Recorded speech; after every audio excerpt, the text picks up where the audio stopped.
Hello and welcome to the Limit of Adhesion. My name's Dan and joining me today is fellow house elf James Pepper. James, how are you, mate? I'm not too bad, thank you, Dan. That's great to hear, mate. So, lineup for today, we have got the Legacy Indycar versus the Legacy NASCAR trucks at Rudskogen. How do you see events unfolding today, James?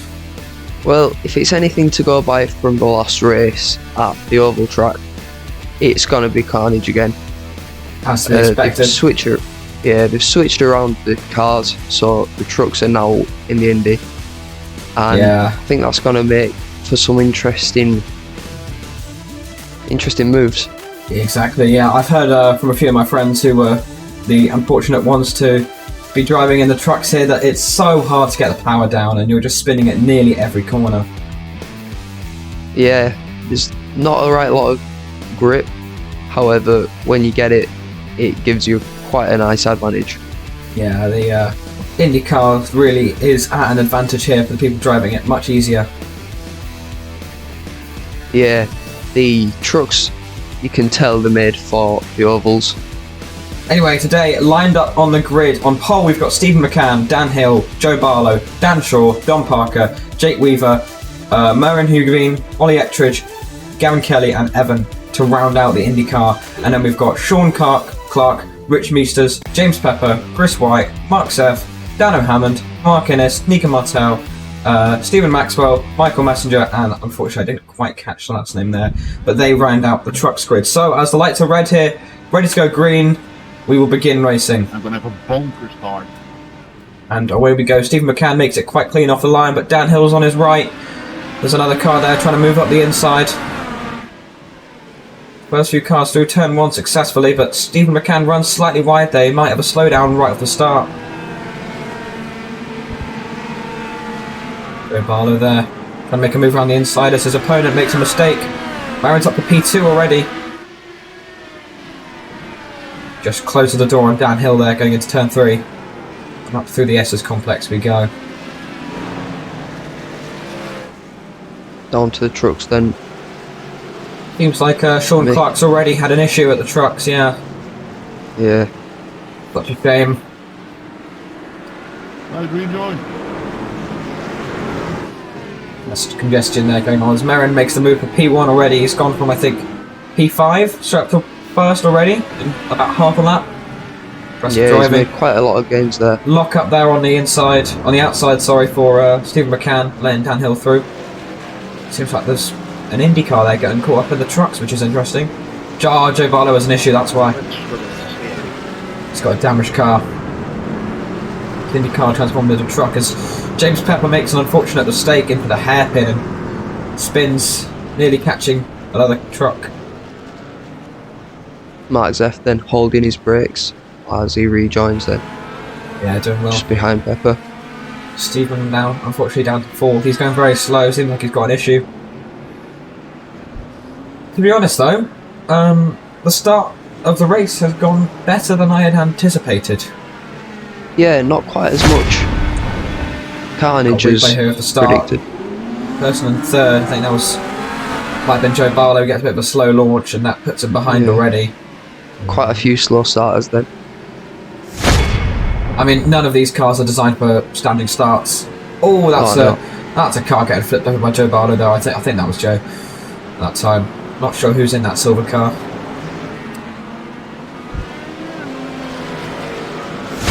Might have been Ollie Ettridge. Evan goes for a bit of a risky and ballsy move that just the door wasn't really open for him there, I have to say. Oh, just tries to force a move. Yeah, taking out 2 competitors. Jake Weaver. 2 rebellions, I think. Yeah, another rebellion car accidentally getting caught up in the fray there. Yeah, that was a bit risky. Hopefully that time didn't quite work out for Evan as, yeah, Joe Barlow's really got an issue there. Having to let trucks through.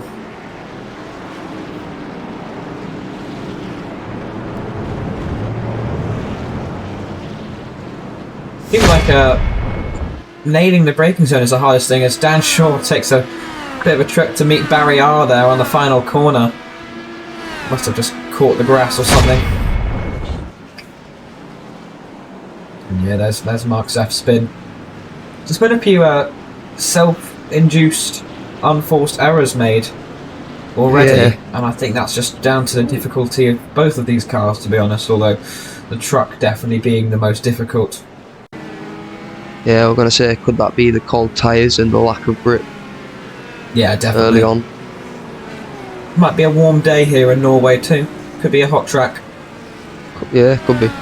Stephen McCann there doing his best to defend the line, but unfortunately Evan Conception has made it through.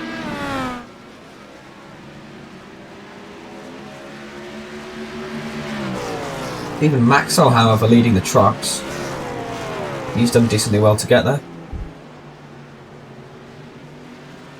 Yeah, and that's Dan Shaw at the back of the pack for the trucks. It'll be the damage he's picked up, won't it? Not trucks, yeah. Indy. Indycars, yeah. Yeah. That's his former GT3 teammate, however, he's up battling with two other trucks. Again, another mistake Unlucky from the for truck. Rich there. Unfortunately, yeah, Rich Ministers. Looks like his rear end's taken a bit of a battering already. Yeah. Is that just contact, or has there been another spin? Oh, there's two cars As we off see. there. Yeah. Innuendo earlier was not intended, but very much appreciated. That's another golden wang there spinning round, but this time in the trucks. Mark Innes making a costly mistake. From P2 that would have been, I think. Yeah. Can you really call it costly though in silly season? No, that's true. But from a podium position, every point counts. Oh yeah. Ironically, Yeah. silly season being the only championship where prizes are given out in the form of iRacing dollars. Yep. Marin's now built up a 5.4 second lead, however. He's doing really well. Fastest man on track, especially as you'd expect from our current reigning open wheeler champion.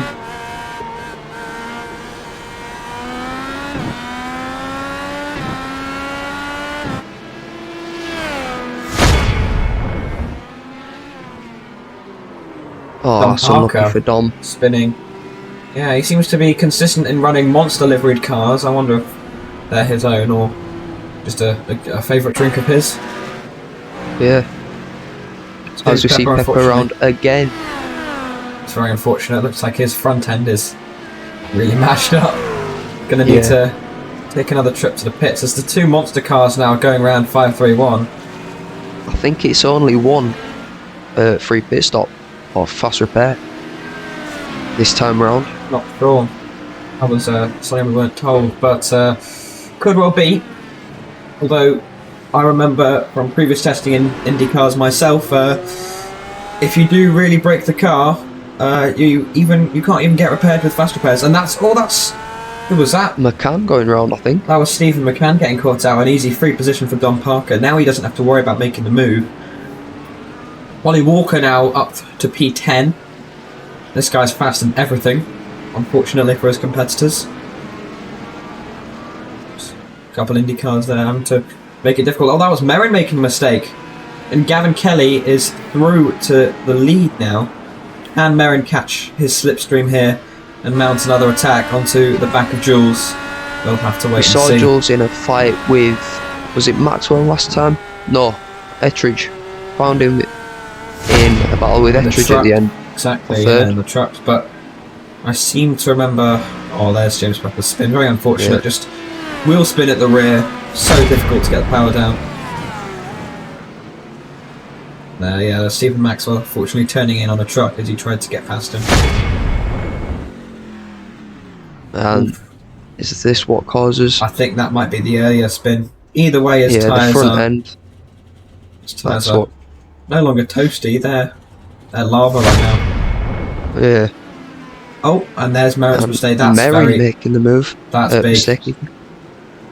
That's big, yeah. He had such a big gap to Jules, and now he's lost it all. Potentially some front end damage as well, but he's doing well to hold on to the back of Kelly.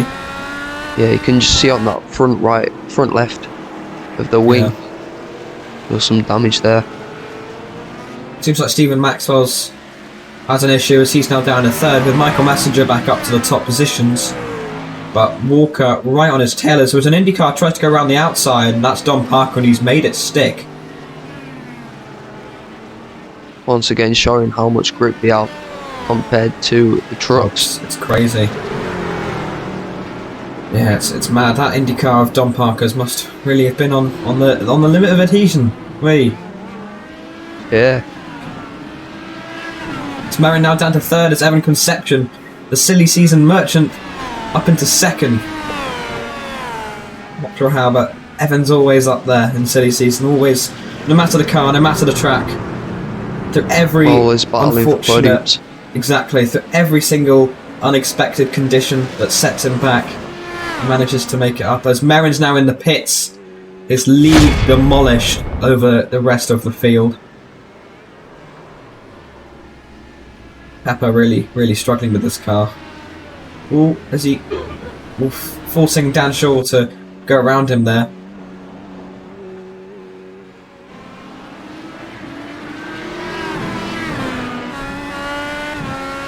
Hill now all over the back of Shaw. Shaw's moved up 2 positions since we last spoke about him, but he has got potentially a faster driver all over the back of him since Dan Hill drives so much open wheeler. He did well in the Open Wheeler Championship last year, finally picking up his first win. Not last year, sorry, last season. Finally picking up his first win at the end of the season at COTA with a very dominant performance. Yeah, Club 1500 win, was it? Yeah. Yeah. I think he was on pole for that. I He did don't well. remember. Yeah, he did. Very good Not race. sure if you were racing in that one. Yeah, I was. Oh, okay. It was a bit of an unfortunate race for me though. Got it cut short. Not enough track. Yeah. Stephen Maxwell now really struggling. He's definitely got some hefty damage now. His truck just isn't wanting to turn in. Oh, he spun and hit the wall. So that's very interesting now. Both of our leaders from both classes have now been sent to the barriers now and had to pit, or at least had significant damage that has really just ruined their race, and that further proves that no matter how skillful you are, silly season will catch you out, and the consequences are tough. Yeah, definitely. It's what makes it so fun. That's the whole point of silly season. Yeah. To make interesting races. Nico Martel now stopped on the side of the track. That's Merrin round again. Stop Merrin round. Merrin's now behind Shaw and Hill. His race is really just... it's over now, really. It's a shame. It's doing so well. Hammond off track. A bit of front end damage as well. I think by now everyone's had their own issues. Yeah, it looks like it. Almost everyone on tracks at least spun. You can see now on the timings, Evan Conception's only 2/10 now behind Kelly. He's all over the back of him. However, Mark Innes has not helped out Evan's fight for the win as he forces the IndyCar to go around him. And that's Mark Zeff in the pits, as well as I think potentially James Pepper. Oh, I think the car on the side. Yeah, it's just the truck on the side. Sorry, has startled Merrin there. Didn't know where to go.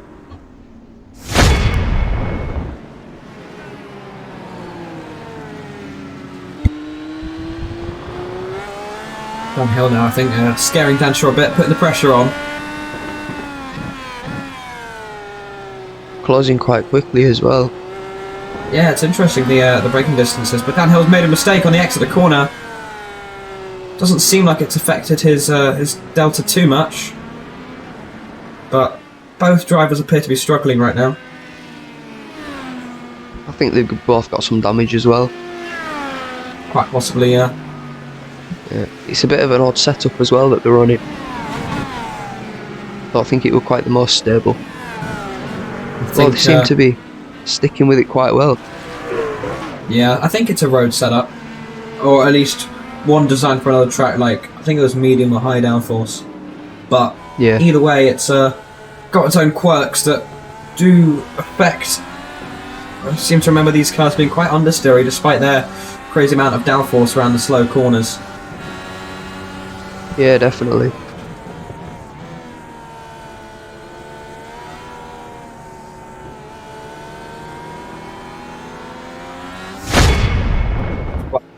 Fuels, he could well have a slowdown now. Oh, that's Stephen McCann in the wall. He's another Does driver he cut across? I think he did slightly, it's a shame. Yeah. Another driver that started off well, had a really good grid position, but just hasn't gone his way today. Unfortunately, no.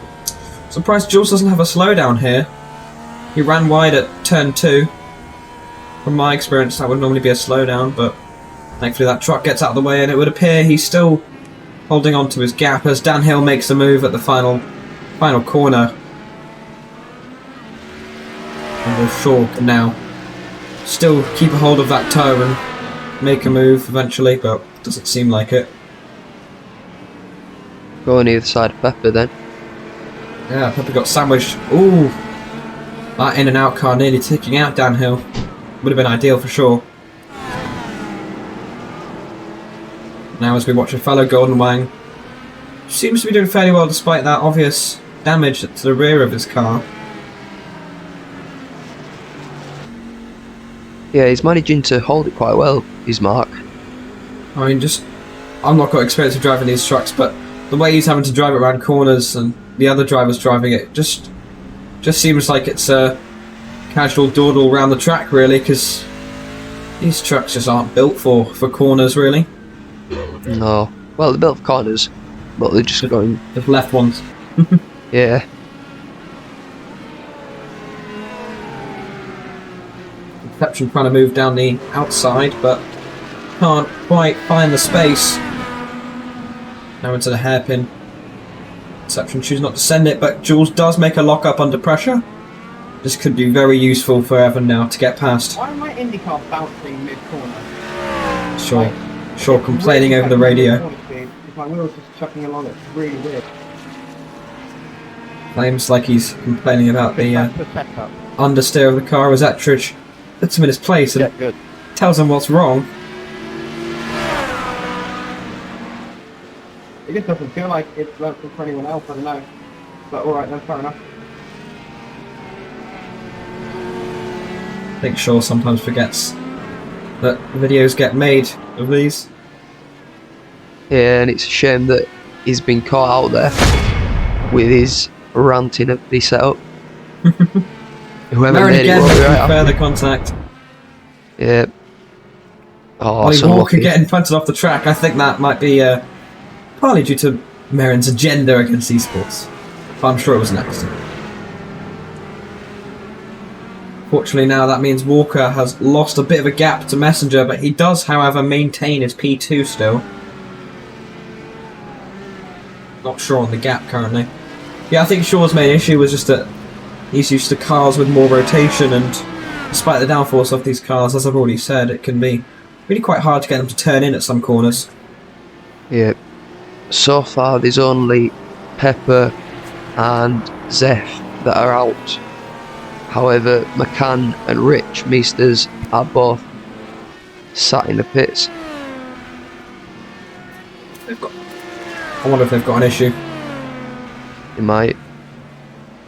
That being said, Rich Meisters has just gone out. Is that out of pits or is it just... I think he's out now. Just... Oof, that's Stephen McCann there. Another unforced error. Such a shame. Rolling into the path of that truck, though, that was a bit risky. I think he had time to hold the brakes, but at least there was no damage.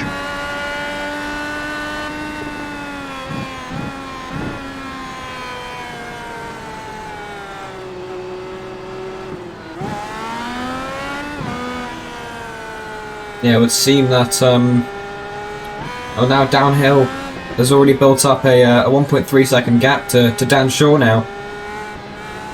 Could that be due to the uncertainty of the bounce in the car as complained about by Shaw, or could it just be, as Ollie Ettridge suggested, a skill issue? Probably the latter. Could be.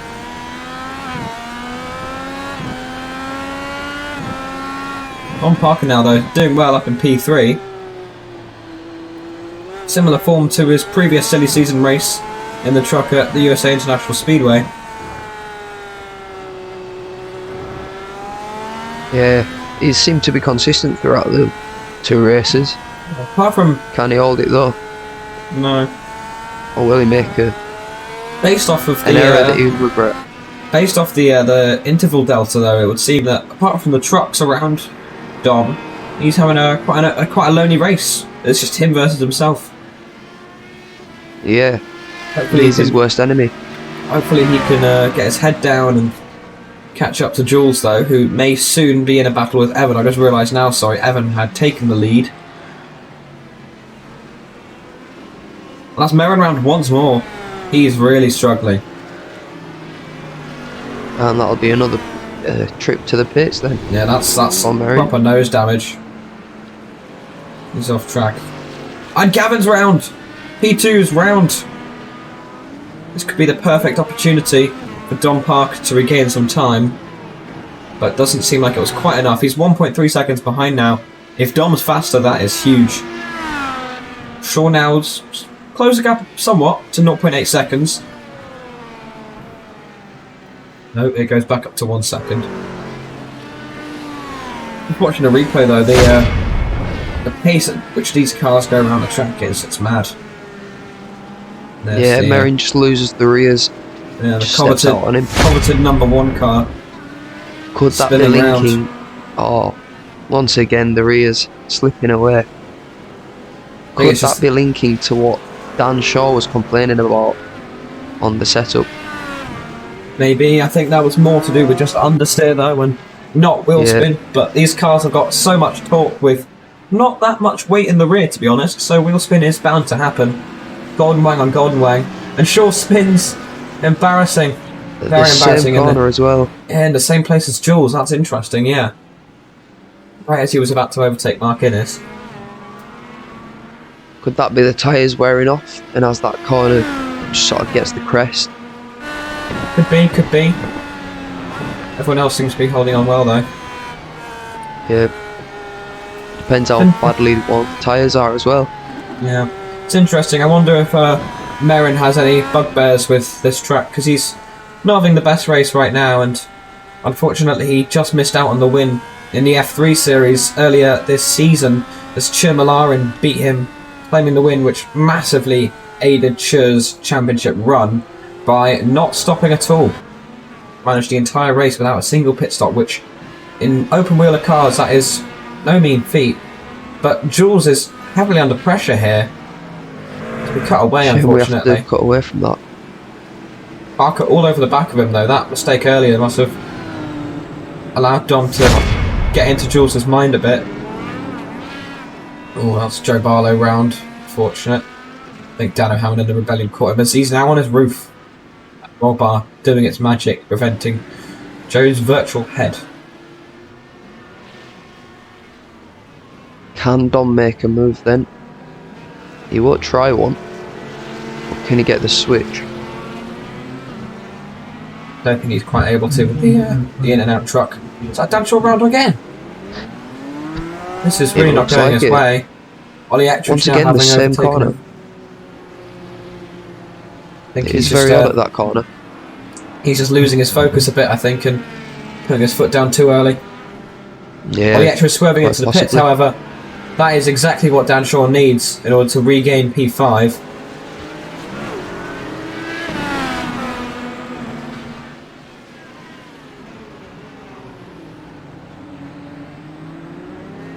It seems that Dan Shaw's also in the pits, which I don't think we quite saw on the camera. Dom seems to have backed off a little bit from Jules. Wonder if he's just waiting for the opportunity to come to him, which is interesting because to have patience of this level at a late stage in a race is interesting. Oh, that's a Dan Hill. massive dive. Dan Hill and Olivier Ettridge. I think Hill just lost it under the brakes, thinking they just locked up. That could have been huge for Dan Shaw, but I think he also needed to pit.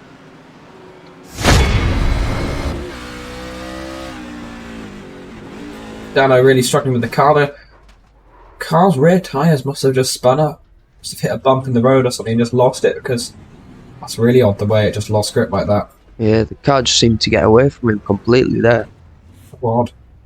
Just couldn't grip to the ground. At least he keeps it going.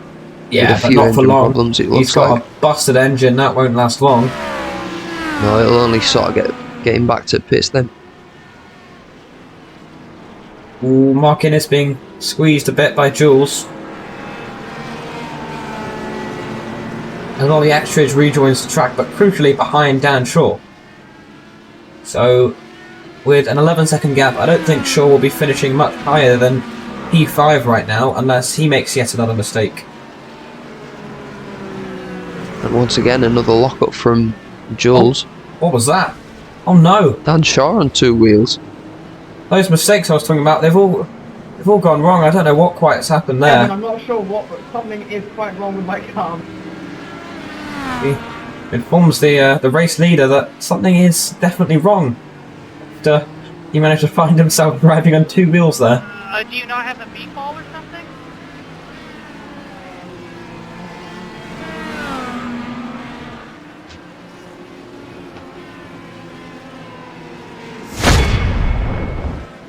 Not replying to Evan's question.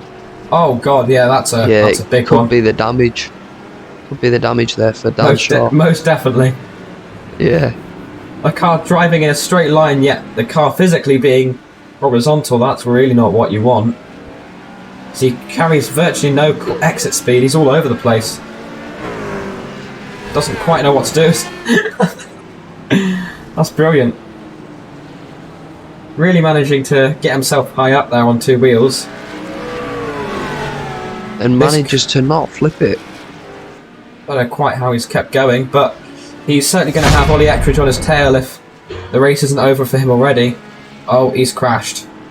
He's spun.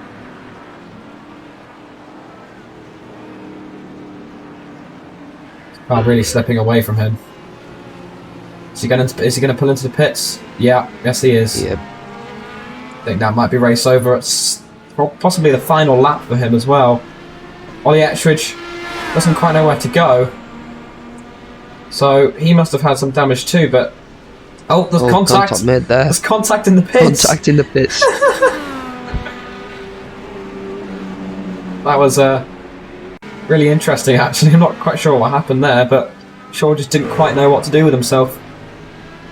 And Ettridge didn't know where to with go. that front wheel being damaged, bouncing him all over the place. White flag is out So now. finally, Don Parker trying to make the move round And the he's made outside. a move, but does he have a slowdown? Will it That be a was slowdown? quite far on the inside, yeah.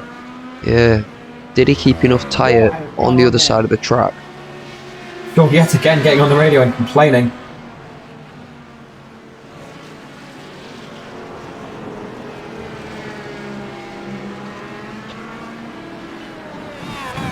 So it looks like Dom Ollie could Ettridge. hold on to this. Ollie Ettridge really held up Gavin there. That could be very useful. Dan Hill, however, has got massive front end damage. Front nose damage, sorry. Shaw's still in the pits though, so I think, unless Merrin can somehow gain that lap back, which I think at this stage isn't possible, Shaw will finish P6. That's Evan wins then. another race in silly season. Great job to him. Really impressive stuff. Don Parker, however, about to come home in P2 with Jules right on Manages his to tail. take it away from Jules though. I think Dom's patience won him the race there, finding the right opportunity. Michael Messenger bringing home the win for the trucks. That's going to be very useful for the standings for him. Does that put him top then? Don Parker puts it in the wall. Classic end to a silly season as Yeah. Jules just gives him a very small tap. Does that put Messenger to the top of the leaderboard? Oh, it's Ollie Walker now in the wall. Bit of an interesting kerfuffle here. Dan Shaw choosing not to join in on the fun. Choosing to finish the race though. That is true, but not finish in such a good state. So, at the end of this race, the championship standings are Jules Kelly leading the championship with Evan Conception only 5 points behind him, with Stephen Maxwell still on equal points with Evan.